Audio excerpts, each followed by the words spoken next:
అందరికీ నమస్కారం. భారత ప్రభుత్వం చేపట్టిన ఆపరేషన్ సింధూర్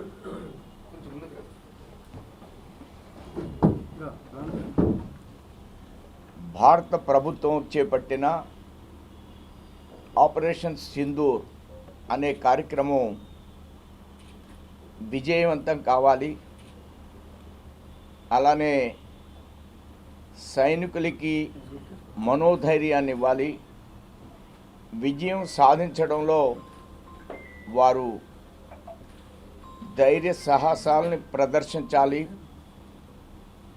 అదేవిధంగా సరిహద్దుల్లో ఉన్నటువంటి ప్రజలకి ఎట్టి అపకారం జరగకూడదు. ఈ అంశాల ఆధారంగా ఈరోజు రేపు 10-11 తేదీల్లో దేశవ్యాప్తంగా హనుమానుడికి ప్రార్థనలు చేయాలి, ధైర్యశాలి ధీరోత్తముడైనటువంటి హనుమానుడి యొక్క బ్లెస్సింగ్స్ కావాలి. దానిలో భజనలు చేయాలి, వారిని ప్రార్థించాలి, హనుమాన్ చాలీసాని పఠించాలి అనే కార్యక్రమాలు చేపట్టడం జరిగింది. దానిలో భాగంగా ఈవేళ తిరుపతి జిల్లా అధ్యక్షుల యొక్క ఆధ్వర్యంలో జరిగినటువంటి కార్యక్రమంలో మేమందరం కూడా వేదిక మీద ఉన్నటువంటి పెద్దలందరూ కూడా ఈ కార్యక్రమంలో పాల్గొన్నారు. మన దేశం ఆర్థికంగా ముందంజలో ఉంది. అనేక అంశాలు ప్రపంచంలో జరిగినటువంటి పరిణామాలు, ఏ పరిణామం జరిగినా అది కోవిడ్ కావచ్చు, ట్రంప్ యొక్క ఆలోచన విధానం కావచ్చు, అది భారతదేశానికి ఆర్థిక ప్రగతికి మార్గాలుగా ఏర్పడుతున్నాయి. ప్రపంచ దేశాల్లో ఈ యొక్క కోవిడ్ వచ్చిన సందర్భాల్లో అన్ని దేశాలు దెబ్బతిన్నాయి. కానీ భారతదేశం ఆత్మనిర్భర్ భారత్ అనేటువంటి కార్యక్రమంలో ప్రగతిలోకి వెళ్ళింది. అనేక కార్యక్రమాలు తీసుకున్నారు. దానికి ఆధారంగా దేశం ఆర్థిక అంశంలో 5వ స్థానంలోకి వెళ్ళింది. మనం అది నెంబర్ 2కి వెళ్ళాలి అనేటువంటి కాంక్షతో ప్రభుత్వం పనిచేస్తుంది. ఇలాంటి సందర్భంలో ఈ యొక్క భారతదేశాన్ని దెబ్బతీయాలి, భారతదేశం యొక్క ప్రగతిని దెబ్బతీయాలి, భారతదేశాన్ని యుద్ధానికి ప్రేరేపించాలి, భారతదేశాన్ని ఆర్థికంగా దెబ్బతీయాలి అనేటువంటి ఆలోచనతో క్రూరంగా పైచాచికంగా మనం అందరం కూడా రియాక్ట్ అయ్యే విధంగా పెహల్గాంలో జరిగినటువంటి దాడి మనం ఎవ్వరం కూడా మర్చిపోలేం. దీనిలో తప్పకుండా యుద్ధం చేయాలి అనేటువంటి ఒక ప్రవృత్తి, ఒక ఆలోచన ప్రతి భారతీయుడిలో ఏర్పడడం అనేది సహజం. ఒక ప్రతీకారం అనేది మన అందరిలో ఏర్పడింది. ఇలాంటి సందర్భంలో ప్రభుత్వం ఎవరైతే వాళ్ళ దాడులు ప్రజల మీద చేశారు, పైచాచికంగా చేశారు, ప్రజల మీద చేశారు, భారతీయులే కాదు మతాన్ని అడిగి కూడా వాళ్ళ రెచ్చగొట్టే ధోరణితో మన వాళ్ళని అనేక మందిని చంపారు. కానీ భారతదేశం మాత్రం కాశ్మీర్ ప్రజల్ని పాకిస్తాన్ ప్రజల్ని ఇక్కడ మనం ఆలోచించవలసినటువంటి విషయం, తీవ్రవాదుల్ని తప్ప సింధూర్ యొక్క పోరాటంలో ఆ రోజు జరిగినటువంటి దాడిలో ఎవరైతే పైచాచికంగా ప్రవర్తించారో వారి మీద దాడి జరిగింది, వారిని టార్గెట్ చేయడం జరిగింది. సింధూర్ విజయవంతం అయ్యింది. ఇలాంటి సందర్భం మనం ఆలోచిస్తే ప్రభుత్వం ఎక్కడ గాడి తప్పడం లేదు, లయ తప్పడం లేదు. కానీ పాకిస్తాన్ వ్యవహరించే తీరును మనం గమనించినట్లయితే మన ప్రజలను ఇప్పటికి కూడా చంపుతున్నారు. బోర్డర్లో ఉన్నటువంటి ప్రజలను చంపుతున్నారు.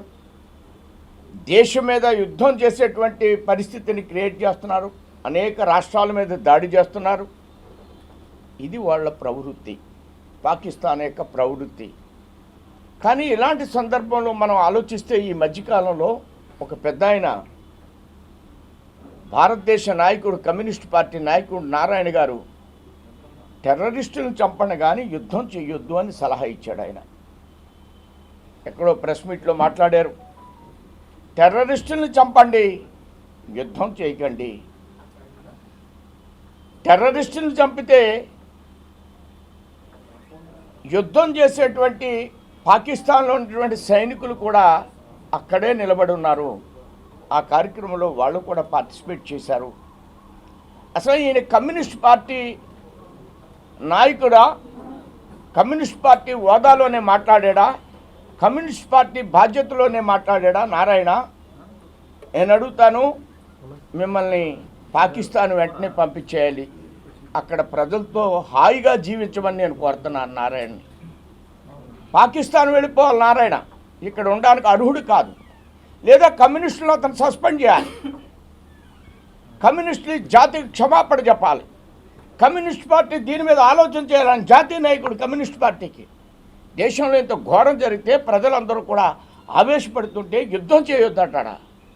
మనమందరం కూడా ప్రభుత్వం యుద్ధం చేయాలని ప్రజలు అనుకుంటూ ఉంటే టెర్రరిస్టుని చంపండి, యుద్ధం చేయొద్దంటే ఈయన కూడా ఏదైనా విదేశీ శక్తి? నాకు అనుమానం వస్తుంది. నారాయణ భారతదేశ ప్రభుత్వం తరపున మాట్లాడా, భారతదేశ ప్రజల తరపున మాట్లాడా, లేకపోతే ఈ దేశంలో విదేశ శక్తులతో చేతులు కలిపి మాట్లాడా నారాయణ అని నేను అడుగుతున్నా. ఏదైతే పురి కొలిపేరని నేను మాట్లాడానో, మనల్ని యుద్ధం చేసే విధంగా, మన దేశ ప్రగతిని దెబ్బతీసే విధంగా ఏదైతే కుట్ర జరిగిందో ఆ కుట్రలో ఇలాంటి వ్యక్తులు కూడా భాగస్వాములా అని నేను ప్రశ్నిస్తున్నాను. నారాయణ యొక్క వాయిస్ విన్న తర్వాత నారాయణ కూడా అదే కోవకి చెందినవాడా అని నేను ఆలోచిస్తున్నాను, నేను ప్రశ్నిస్తున్నా ఈవేళ.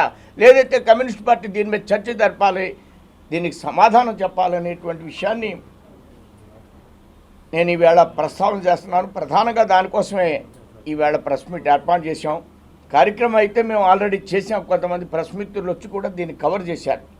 అయితే ఇలాంటి వ్యక్తి ఈ మాట్లాడడం, ఈ ఆలోచన విధానం ఇదేది యాదృచ్ఛికంగా మాట్లాడిందని నేను అనుకోవడం లేదు. కావాలని మాట్లాడుతున్నారు. భారతదేశాన్ని వీక్ చేయాలనేటువంటి ఆలోచనతో ఈ దేశంలో కూడా కొన్ని శక్తులు పనిచేస్తున్నాయనడానికి నారాయణ గారి యొక్క ఆలోచన విధానం అనేటువంటి విషయాన్ని నేను స్పష్టంగా మీకు తెలియజేస్తున్నాను. లేకపోతే కమ్యూనిస్ట్ పార్టీ దీని మీద సమాధానం చెప్పాలి. యుద్ధం మనం టర్కీకి మధ్యకాలంలో సహాయం చేశాం. మానవ సహజంగా మనం ప్రవర్తించే తీరులో అలాంటి టర్కీ వేళ దాని యొక్క బుద్ధిని చూపించుకుంది, పాకిస్తాన్కి సహాయం చేసే పరిస్థితి వచ్చింది. భారతదేశం ఎప్పుడు కూడా మానవతావాదంతో ఉంది, మతంతో లేదు. టర్కీ ముస్లిం దేశం అయినా మొన్న జరిగినటువంటి వాళ్ళ యొక్క భూకంపంలో భారతదేశం స్పందించింది. కానీ టర్కీ దాని యొక్క నిజస్వరూపాన్ని, దాని మత పాత్రని మర్చిపోలేనటువంటి పరిస్థితి. ఇలాంటి అంశాలన్నింటిలో కూడా భారతదేశం అడుగులేస్తుంది. భారతదేశం ఈ యొక్క కార్యక్రమంలో, ఈ యొక్క యుద్ధంలో మనల్ని యుద్ధం చేసే విధంగా వాళ్ళు ప్రేరేపిస్తున్నారు. ఈవేళ యుద్ధం చేయమంటున్నారు. మనం యుద్ధం చేస్తాం తప్పకుండా.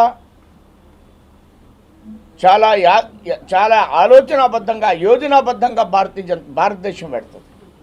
మోడీ గారి నాయకత్వంలో సైనికులు, అలానే మనకున్నటువంటి అనేక రకాల ఆలోచన యుక్తపరులు, యుద్ధం వస్తే మనకేం కావాలి, ఎప్పటికైనా యుద్ధం వారితో మనకు వస్తుంది. అలాంటప్పుడు ఎలాంటి పరికరాలు ఉండాలి, ఎవరెవరితో స్నేహం చేయాలి, ఏ రకాల ఆయుధాలు ఉండాలి, అవన్నీ కూడా మన దగ్గర ఉన్నాయి.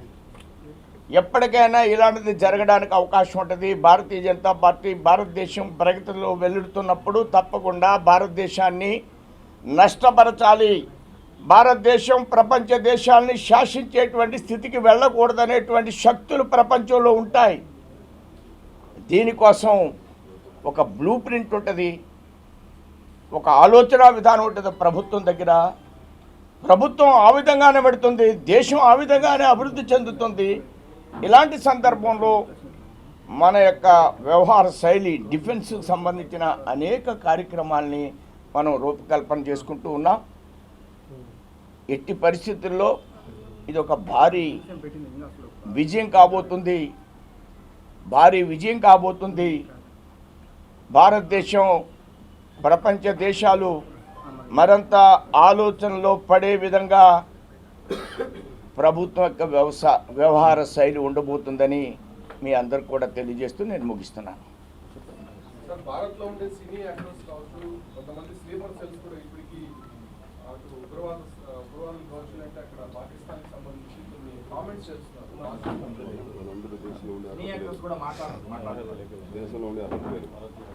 వాళ్ళెవరికి నేను చెప్పాను, ఈ దేశంలో ఉండే అర్హత లేని వ్యక్తులుగా నేను మీకు తెలియజేస్తున్నాను.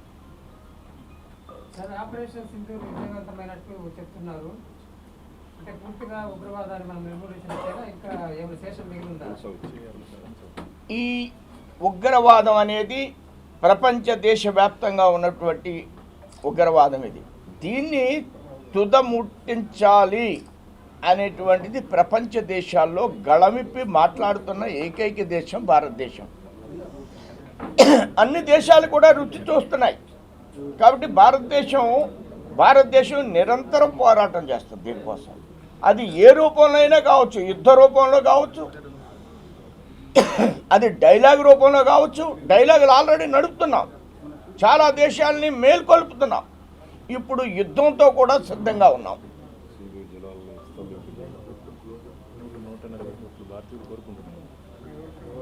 యుద్ధాన్ని 140 కోట్ల మంది కోరుకుంటున్నారు. ప్రభుత్వం ఆలోచించి నిర్ణయం తీసుకుంటారు. ఏమండి ఆర్జీ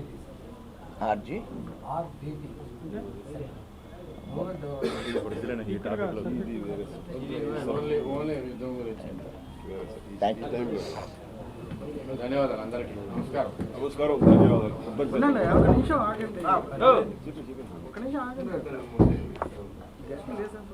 పురుషోత్తం చెప్పకుండా అందరూ లేదు. నేను కాదన్నా, మీరు లేండి. మా వాళ్ళే గురించి మనోళ్ళ గురించి. భారత్ మాతా కీ జై, భారత్ మాతా కీ జై, భారత్ మాతా కీ జై. జవాన్, జై కిసాన్, జై జవాన్, జై కిసాన్, జై జవాన్, జై జవాన్.